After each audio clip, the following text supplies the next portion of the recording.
The city lights sparkled below as Maya wiped down the marble bar counter for what felt like the 100th time that evening. Working at the Azure Rooftop Lounge meant dealing with New York's wealthiest people, and tonight was no different. Her black uniform was crisp, her smile professional, and her mind focused on one thing: getting through her shift so she could go home and study for her nursing exam. Maya had been working here for 2 years now, saving every penny for school. The tips were good, especially when she served the regulars who appreciated her genuine personality. She wasn't like some of the other staff who fawned over rich customers. Maya treated everyone the same, rich or poor, famous or unknown. The evening rush was starting to slow down when she noticed a woman sitting alone at the far end of the bar. The woman was stunning. Blonde hair, perfectly styled, designer dress that probably cost more than Maya made in a month, and jewelry that caught the light every time she moved. But something about her seemed off. The woman kept checking her phone every few seconds, then looking toward the VIP section near the windows. Her fingers drummed nervously on the bar, and she barely touched the expensive champagne she had ordered. Maya had learned to read people in this job. Happy customers relaxed and enjoyed themselves. Nervous customers usually meant trouble was coming. "Another champagne?" Maya asked, approaching with a friendly smile. The woman looked up, startled. "Oh yes. Actually, no. I'm waiting for someone special." Her voice was sweet, but Maya caught something else underneath, something calculating. "First date?" Maya asked, making conversation while she restocked glasses. "Something like that." The woman's smile didn't reach her eyes. "He's very successful, very wealthy. He owns several tech companies." Maya nodded politely. She heard stories like this all the time. Rich men, beautiful women, complicated relationships. Usually she minded her own business, but tonight something felt different. 20 minutes later, the elevator doors opened and Maya recognized the man who stepped out immediately. David Chen was one of their most respected regular customers. Unlike many wealthy people who came here, David was genuinely kind. He remembered staff names, asked about their families, and tipped generously without making a show of it.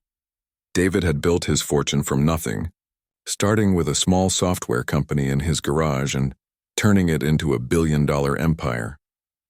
But success hadn't changed him. He still wore simple clothes, drove his own car, and treated everyone with respect. The blonde woman's entire demeanor changed the moment she saw David. Her nervous energy transformed into bright excitement. She stood up gracefully, smoothing her dress and practicing her smile. "David," she called out, rushing to meet him. "Victoria," he said warmly, embracing her. "Sorry I'm late." The board meeting ran longer than expected. Maya watched them settle into a corner table with a perfect view of the city. David seemed relaxed and happy, laughing at something Victoria said. They looked like any other successful couple enjoying an expensive dinner, but Maya couldn't shake the feeling that something was wrong. Maybe it was the way Victoria kept glancing around the restaurant, or how she seemed to be performing rather than just being herself.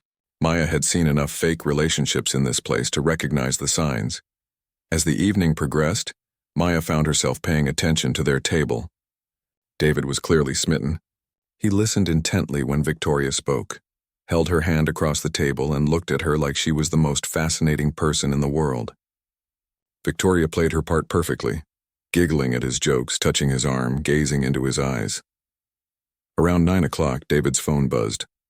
Maya saw him glance at it and frown slightly. "I'm so sorry," he said to Victoria. "This is urgent. I need to take this call. It'll just be 5 minutes, I promise." "Of course, darling," Victoria replied sweetly. "Business first. I understand." David kissed her cheek and walked toward the quieter area near the restrooms where he could speak privately. The moment he was out of sight, Victoria's sweet expression vanished completely. Maya was refilling water glasses at a nearby table when she saw Victoria reach into her purse. The woman looked around quickly, then pulled out a small glass vial filled with clear liquid. Maya's heart stopped. She had heard about this kind of thing but had never seen it happen.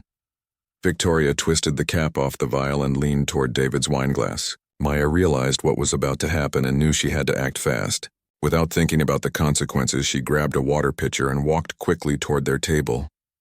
"Excuse me," Maya said loudly enough to startle Victoria, who dropped the vial cap. "Let me refill your water glasses."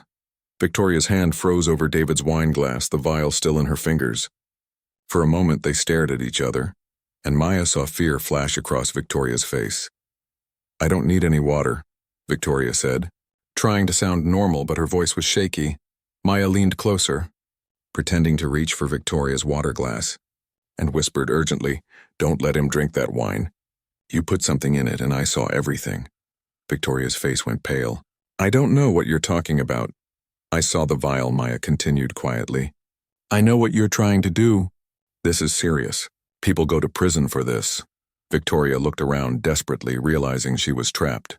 The small vial was still in her hand, evidence of what she had been about to do. Maya could see her mind racing, trying to figure out how to get out of the situation. "Look," Victoria whispered back. "You don't understand. This isn't what it looks like." "Then explain it to me," Maya said, still pretending to clean the table. "Because from where I'm standing, it looks like you were about to drug someone." Victoria's perfect composure was cracking. "He's going to break up with me. I found a ring in his apartment, but it's not for me. It's for someone else. I just needed some leverage to protect myself." Maya felt sick. This woman was willing to drug an innocent man just to get money or revenge. That's not how you handle relationship problems. What you're doing could destroy his life. "My life is already destroyed," Victoria hissed. "Do you know what it's like to be replaced? To find out everything you thought was real was a lie, so you decided to make him the victim instead?" Maya shot back. "This is wrong and you know it." David's voice could be heard getting closer as he finished his phone call. Victoria panicked, quickly screwing the cap back on the vial and shoving it into her purse. "You can't prove anything," she whispered to Maya. "It's your word against mine. Who do you think people will believe? A billionaire's girlfriend or a bartender?" But Maya was already moving. She caught the eye of Jake, the head of security, and signaled that she needed help. Jake was a former police officer who took his job seriously. He started walking over immediately. David returned to the table just as Jake arrived. "Is everything okay here?" David asked, noticing the tension. Maya took a deep breath. She knew her job might be on the line, but she couldn't let this happen. "Mr. Chen, I need to tell you something important. Your friend here put something in your wine glass while you were away." The accusation hung in the air like a bomb about to explode. Victoria's face flushed red. David looked confused, and Jake stepped closer to assess the situation. "That's ridiculous," Victoria said quickly. "She's obviously mistaken. Why would I do something like that?" But Maya wasn't backing down. She had seen what she had seen, and she wasn't going to let anyone convince her otherwise. "Check her purse," she said to Jake. "She has a small vial with some kind of liquid in it." The next few minutes would change all their lives forever. The silence at the table was deafening. David looked between Maya and Victoria, trying to process what he had just heard. His face showed confusion mixed with disbelief. This was the woman he had been dating for 8 months, someone he trusted completely. "Maya, what exactly are you saying?" David asked slowly, his voice calm but strained. Victoria jumped in before Maya could answer. "David, she's clearly confused. Maybe she's been drinking, or maybe she's just jealous. You know how some people get around successful couples." Her voice was smooth, but Maya could hear the desperation underneath.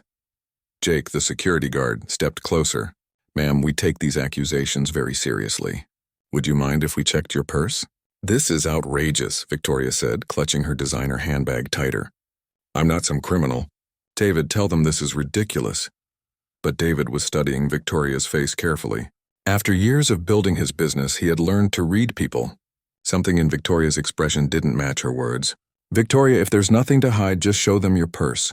Let's clear this up quickly." Maya's heart was pounding. She knew she was risking everything, her job, her reputation, possibly even her safety.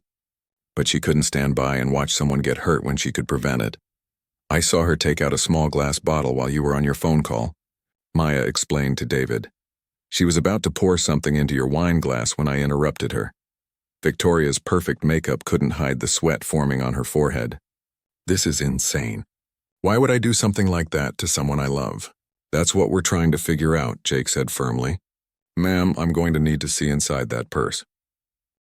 Victoria looked around the restaurant wildly, as if searching for an escape route. The other diners were starting to notice the commotion, though Jake was trying to keep things quiet and professional. "David," Victoria said, her voice getting higher. "You know me. We've been together for months. Are you really going to believe a stranger over your girlfriend?" David's expression was painful to watch. Maya could see him struggling between loyalty to someone he cared about and the growing evidence that something was seriously wrong. "Just show them the purse, Victoria," he said quietly. "If Maya is wrong, we'll all apologize and move on." Victoria's hands were shaking now. She looked at the purse in her lap, then at David's face, then at Maya. Finally, she seemed to make a decision. "Fine," she said, her voice suddenly cold and different. "You want to see what's in my purse? Here." She opened the bag and dumped its contents on the table. Lipstick, keys, phone, wallet, and there it was. A small glass vial with clear liquid inside, exactly as Maya had described. David stared at the vial like it was a dangerous snake. "Victoria, what is that?" The mask was completely off now. Victoria's sweet, innocent expression was gone, replaced by something calculating and angry. "It's exactly what she said it is." "But you don't understand the whole story." Maya felt a chill run down her spine. "Victoria was actually admitting it." "Then explain it to me," David said, his voice barely above a whisper. Victoria laughed, but there was no humor in it. "You really want to know? I found the ring, David. The beautiful, expensive engagement ring hidden in your closet. And then I found the receipt." David's face went white. How did I find it?" "I was looking for my earrings that I left at your place." Imagine my surprise when I discovered that my boyfriend of 8 months has been shopping for engagement rings. I was so excited, David. I thought finally someone was going to choose me. Maya and Jake exchanged glances. This wasn't going where anyone expected. But then I saw the receipt, Victoria continued, her voice getting bitter. The ring was being sized for someone else. A size 6. I'm a size 7, David. You were buying an engagement ring for another woman. David's mouth opened and closed without sound. He looked like someone had punched him in the stomach. So I hired a private investigator. Victoria went on. Did you know that's a thing rich people do? I wanted to know who she was. Turns out you've been seeing someone else for the past 3 months. Someone from your charity work. Someone real and down to earth, unlike your shallow girlfriend, Victoria. The pieces were starting to come together. But Maya still didn't understand the drugging part. That still doesn't explain why you were going to drug me, David said, finding his voice. Victoria's smile was cold and calculating. Because I needed insurance. I was going to make sure you couldn't just throw me away like garbage. A few photos of you in a compromising position, maybe a video, and suddenly I'd have some negotiating power. Maya felt sick. You were going to frame him? I was going to protect myself, Victoria snapped. Do you know what it's like to be disposable? To find out that everything you thought was real was just a lie. Jake stepped in. Ma'am, what you're describing is several serious crimes. I need to call the police right now. Wait, David said, still processing everything. Victoria, if you felt this way, why didn't you just talk to me? Why didn't you ask me directly? Victoria laughed again, and Maya could hear years of hurt and anger in that sound. Ask you? David, you've been lying to me for months. You've been planning to leave me for someone else while still taking me to fancy dinners and telling me you love me. What exactly was I supposed to ask? David ran his hands through his hair. You're right. I should have been honest with you sooner. But this, what you were about to do, Victoria, you could have ruined my life, my business, my reputation, everything I've worked for. Like you were about to ruin mine, Victoria shot back. Maya watched this painful exchange and realized how complicated human relationships could be. Victoria wasn't just some evil person. She was someone who felt betrayed and abandoned, who had made a terrible decision out of desperation and hurt. But that didn't make what she was planning to do okay. I understand you're hurt, Maya said carefully. But drugging someone is never the answer. There are other ways to handle this. Victoria turned her angry gaze on Maya. Easy for you to say. You probably don't have to worry about where your next meal is coming from. Some of us don't have the luxury of taking the high road. Actually, Maya said quietly, I work 2 jobs to pay for nursing school. I know exactly what it's like to worry about money. But I would never hurt someone else to solve my problems. Jake was already on his radio, calling for police backup. The situation was beyond what restaurant security could handle. David looked at the vial on the table, then at Victoria. How long have you been planning this? 2 weeks, Victoria admitted. Ever since I found the ring. I researched everything. What to use, how much, how to make it look like you just had too much to drink. I even had someone ready to accidentally walk in and take photos. The casual way she described her plan made Maya's skin crawl. This hadn't been a spur-of-the-moment decision. Victoria had carefully planned to assault and blackmail someone she claimed to love. "The police are on their way," Jake announced quietly. Victoria suddenly seemed to realize the full gravity of her situation. "David, you don't have to press charges. We can work this out privately. I'll just disappear from your life. You'll never see me again." But David was shaking his head. "Victoria, you were about to drug me. You had a whole plan to destroy my life. I can't just pretend this didn't happen." Victoria's composed mask finally cracked completely. Tears started flowing down her cheeks, ruining her perfect makeup. "I loved you, David. I really did love you." "Then why would you want to hurt me like this?" he asked, and Maya could hear genuine pain in his voice. "Because loving you wasn't enough," Victoria whispered. "It's never enough." As they waited for the police to arrive, Maya couldn't help but feel sorry for everyone involved. David had been deceived by someone he trusted. Victoria was facing serious criminal charges, and Maya was just a bartender who had stumbled into the middle of a very ugly situation. But she knew she had done the right thing. Whatever problems David and Victoria had, drugging someone was never acceptable. Maya thought about all the victims she might help as a nurse someday, people who would need someone to stand up for them when they couldn't protect themselves. Tonight, she had been that person for David. And despite everything that was about to happen, she knew she would make the same choice again. The police arrived within 15 minutes, but those 15 minutes felt like hours to Maya. She watched Victoria alternate between crying and cold silence, while David sat in shocked disbelief, staring at the vial that could have changed his entire life. Detective Rodriguez was a middle-aged woman with kind eyes and a no-nonsense attitude. She listened carefully as Maya explained what she had witnessed, taking detailed notes and asking follow-up questions. "You're certain about what you saw?" Detective Rodriguez asked Maya for the third time. "Completely certain," Maya replied. "I saw her take the vial from her purse and start to pour it into his wine glass. That's when I intervened." The detective turned to Victoria, who had regained some of her composure. "Ma'am, you're under arrest for attempted assault and conspiracy. You have the right to remain silent." As the detective read Victoria her rights, Maya noticed other diners in the restaurant trying to pretend they weren't watching the drama unfold. The Azure's manager, Mr. Peterson, approached their table with obvious concern. "Maya, are you all right?" he asked quietly. "Should we clear the restaurant?" "I'm fine, Mr. Peterson, and I think we can keep this contained to this area." Maya appreciated that her boss was more worried about her well-being than the potential bad publicity for the restaurant. David hadn't said much since the police arrived. He seemed to be processing everything in slow motion. When Detective Rodriguez asked him if he wanted to press charges, he took a long time to answer. "Yes," he finally said. "What she was planning to do, it's not something I can just overlook." Victoria was led away in handcuffs, but not before she turned back to David one last time. "This isn't over," she said, though Maya wasn't sure if it was a threat or just desperation talking. After the police left, the restaurant felt eerily quiet. David remained at the table, looking lost. Maya finished her shift duties but found herself checking on him periodically. "Can I get you anything?" she asked during one of her check-ins. "Coffee? Food?" David looked up at her with an expression she couldn't quite read. "You saved my life tonight." "I just did what anyone would do," Maya replied, though she knew that wasn't entirely true. "Many people would have minded their own business." "No," David said firmly. "Most people would have looked the other way. You risked your job, maybe even your safety, to help someone you barely know." Maya sat down across from him, something she normally wouldn't do with a customer, but nothing about this night was normal. "Mr. Chen, can I ask you something?"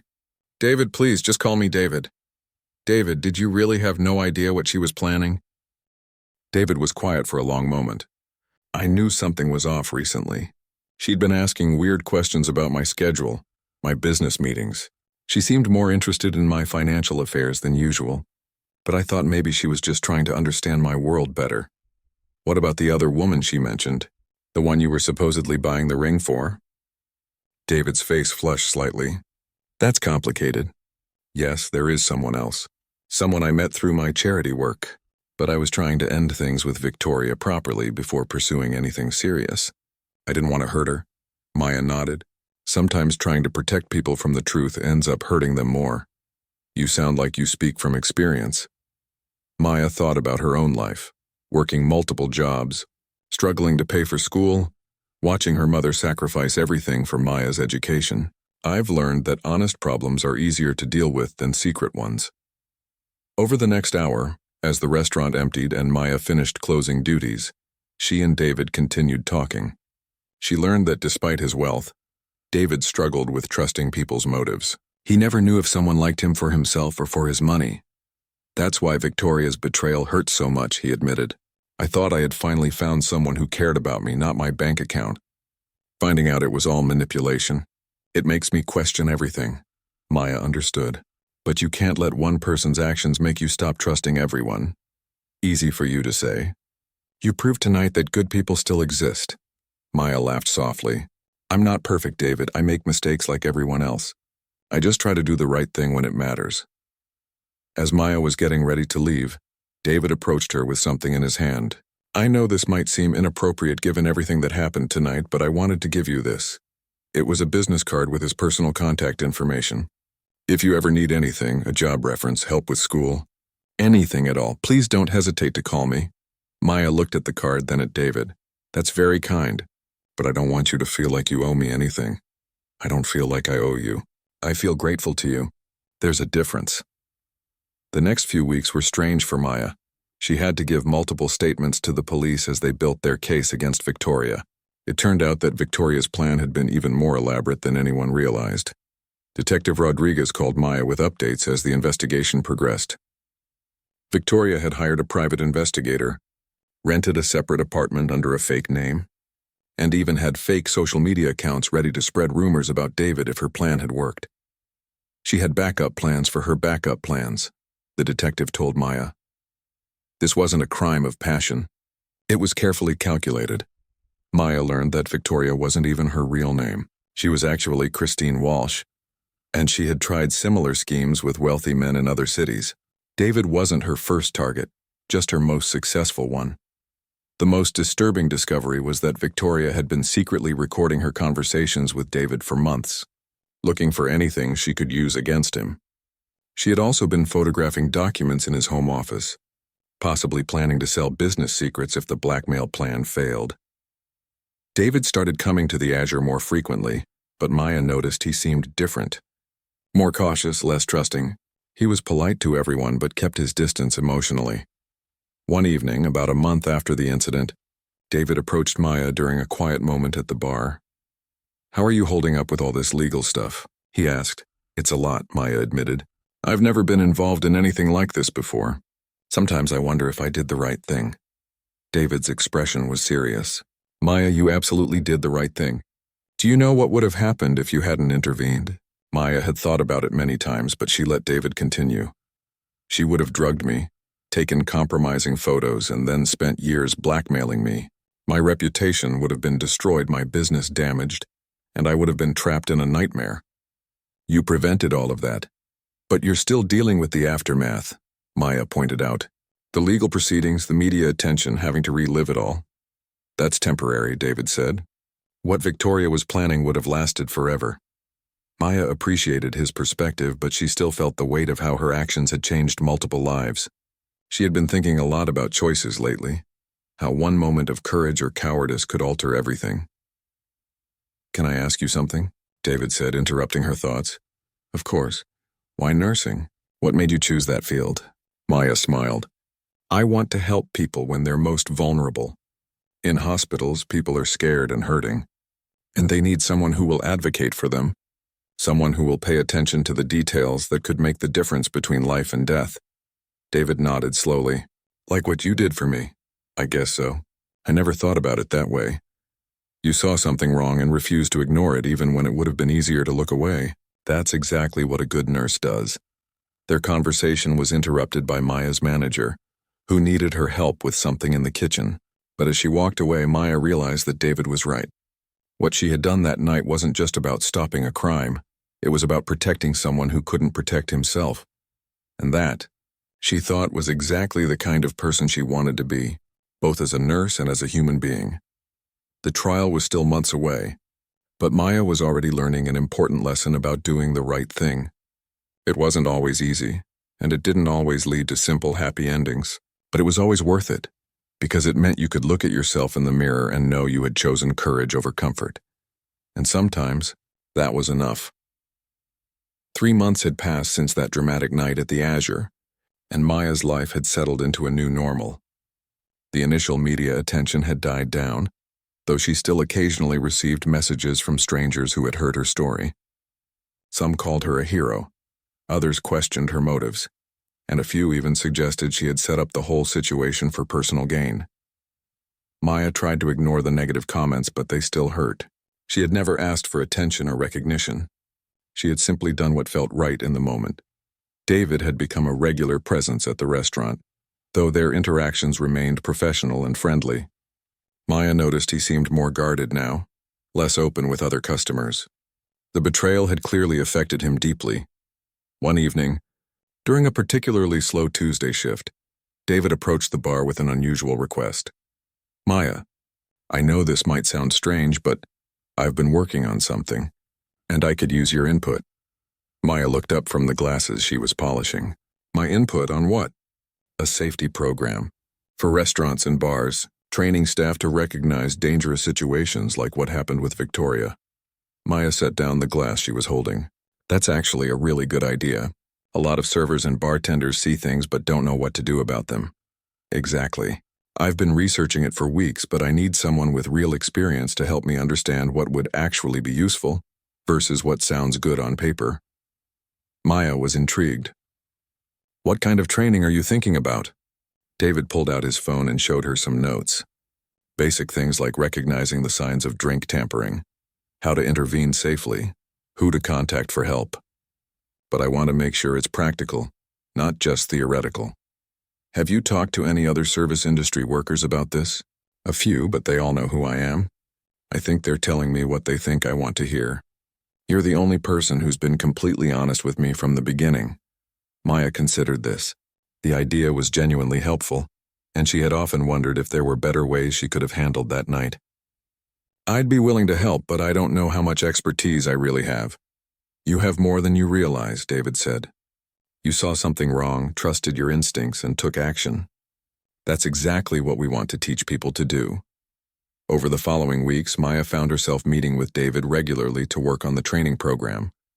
They met at coffee shops, in quiet corners of the restaurant after her shifts, and sometimes at David's foundation office downtown.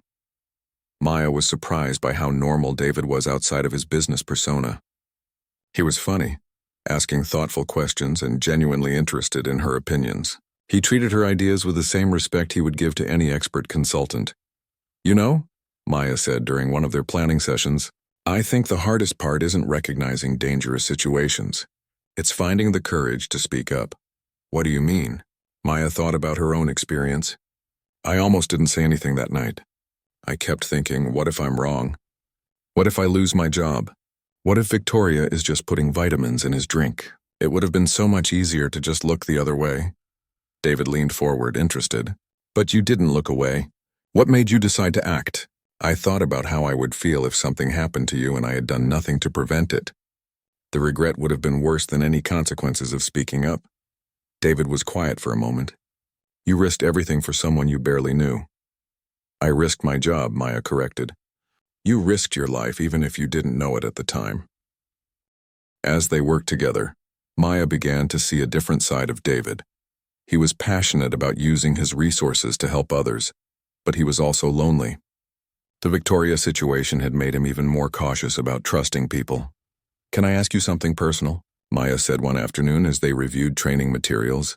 "Of course. Are you okay?" "I mean, really okay. That whole situation with Victoria was traumatic."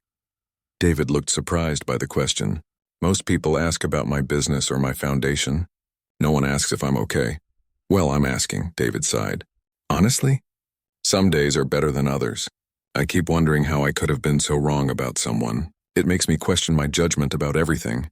Maya understood. "After my father left when I was 12, my mom had trust issues for years. She said it felt like her judgment compass was broken. What helped her get past it? Time, mostly, and realizing that one person's lies didn't mean everyone was lying. She eventually met my stepfather, who proved that good people still exist. How did she know he was different? Maya smiled. She said he was the first person who seemed interested in her problems instead of trying to impress her with solutions. David looked thoughtful. That's interesting. Victoria was always trying to fix things for me, trying to make my life easier. I thought it meant she cared. Maybe she did care in her own way, but caring doesn't excuse what she tried to do. Their conversations often went beyond work, and Maya found herself looking forward to their meetings. David was intelligent and thoughtful, but he was also genuinely interested in her life and goals. He asked about her nursing classes, her family, her dreams for the future. Why trauma nursing? He asked one day. That's got to be one of the most demanding specialties. Because that's where people need the most help, Maya replied. When someone comes into the emergency room, they're having the worst day of their life. I want to be the person who makes it a little bit better, even when they can't pay for it. Maya looked at him sharply, especially when they can't pay for it.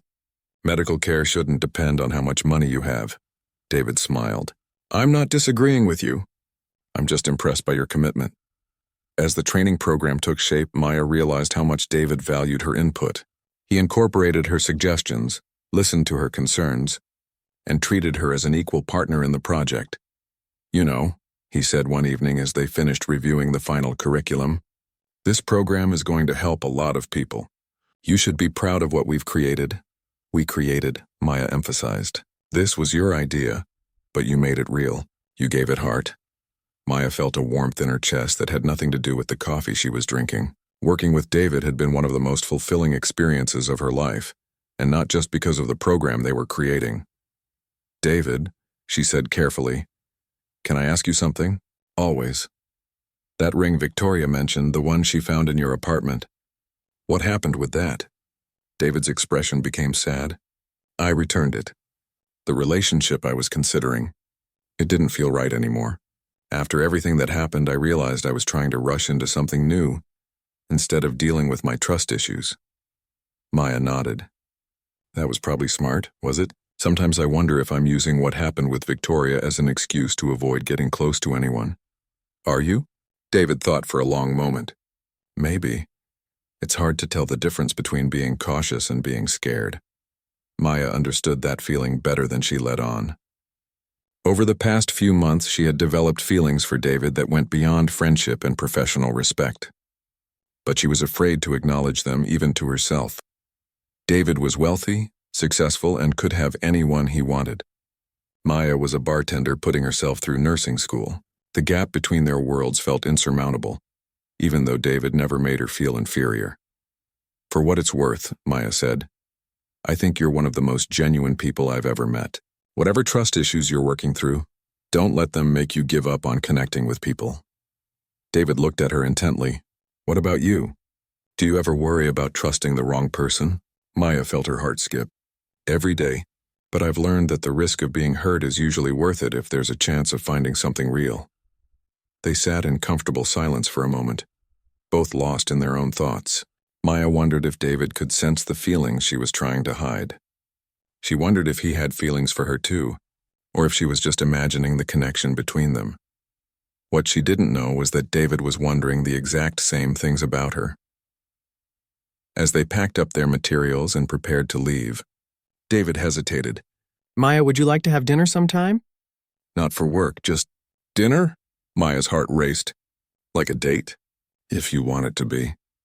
Maya looked at this man who had become so important to her life. David, who treated her like an equal, who valued her opinions, who made her laugh and challenged her thinking. David, who had trusted her enough to share his vulnerabilities and work with her to help others. Yes, she said simply. I'd like that very much. David's smile was the brightest she had ever seen from him. Really? Really? But I have one condition. Anything, Maya grinned. No fancy restaurants.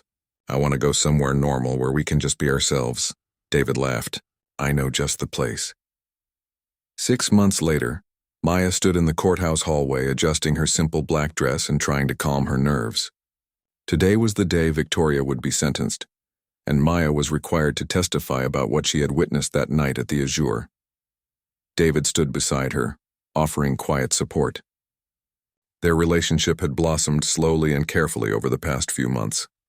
True to his word, their first date had been at a small family-owned Italian restaurant in Maya's neighborhood, where they had talked for hours over pizza and discovered how much they truly had in common.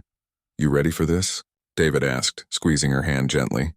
Maya nodded, though she didn't feel ready at all. The trial had been emotionally draining for everyone involved.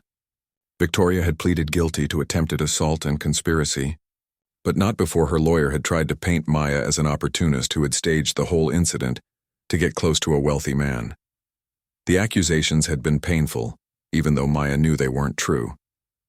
Some people seemed determined to believe that a bartender couldn't simply do the right thing without an ulterior motive.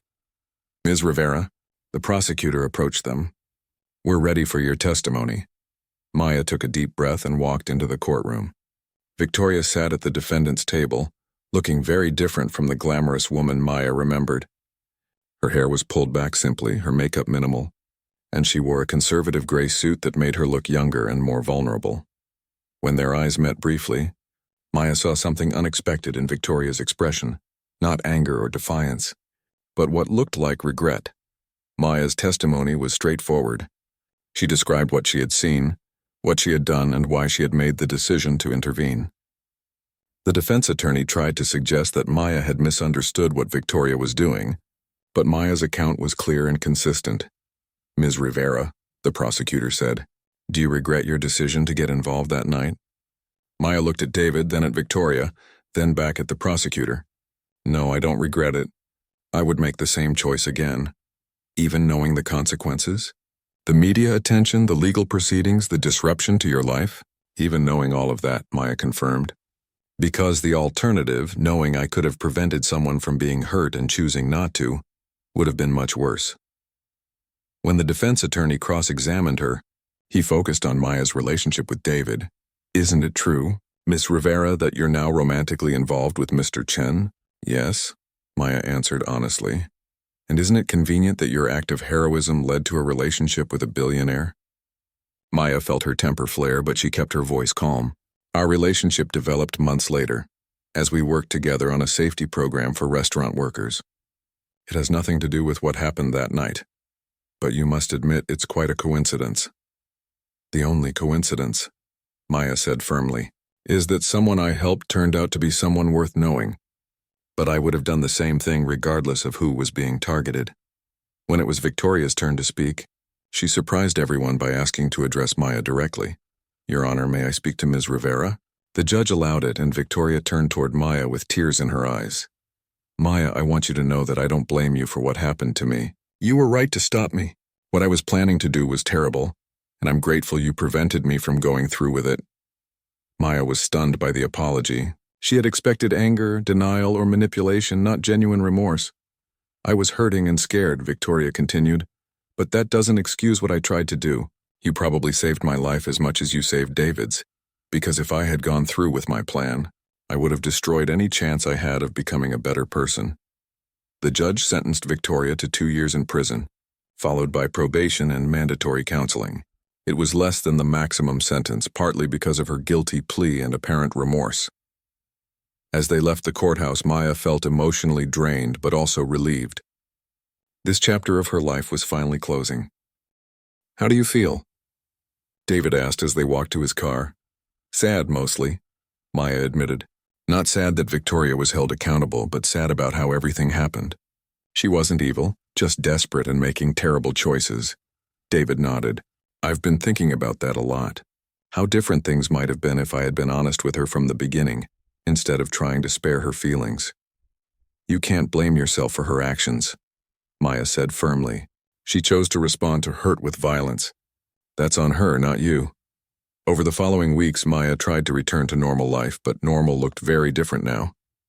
She had graduated from nursing school and was working at City General Hospital in the trauma unit, finally living her dream of helping people in their most vulnerable moments.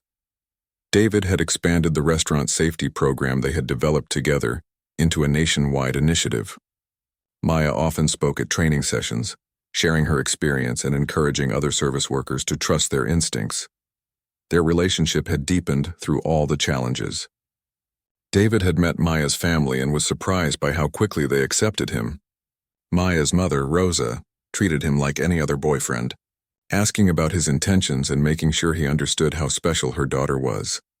"Your mother is terrifying," David told Maya after their first family dinner. "Good," Maya laughed. "That means she likes you. She's only terrifying to people she cares about." Maya had also spent time in David's world, meeting his business associates and attending charity events. She was surprised to find that many wealthy people were genuinely committed to using their resources to help others, though she also encountered the shallow social climbers that David had learned to be wary of. "You fit in better than you think," David told her after a particularly formal fundraising gala. "I don't want to fit in," Maya replied. "I want to stay myself." "That's exactly why you do fit in," David said. "The best people in my world are the ones who remember where they came from and use their position to help others." One evening, almost a year after that dramatic night at the Azure, David and Maya were having dinner at their favorite pizza place when David seemed unusually nervous. "Maya, I want to ask you something important." Maya's heart started racing. "Okay. This past year has been the most challenging and rewarding of my life, not just because of everything that happened with Victoria, but because of you. You've made me a better person." Maya felt tears starting to form in her eyes.